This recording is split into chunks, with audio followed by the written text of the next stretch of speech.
Kung alam mo saan ito sa lugar ng Santa Rosa.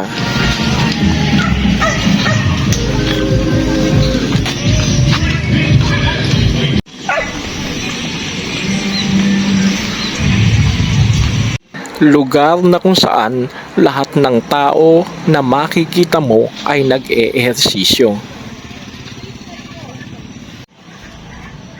Kaliwat kanan, nagbo-walking,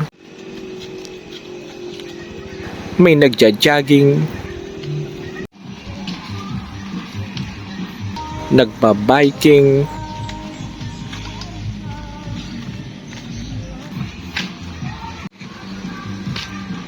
nagsusumba, at ayan, solo-solo si ate. Wow! At meron din namang ginagawang elisiyang kamay. Ikaw kaibigan, nagpupunta ka ba rito?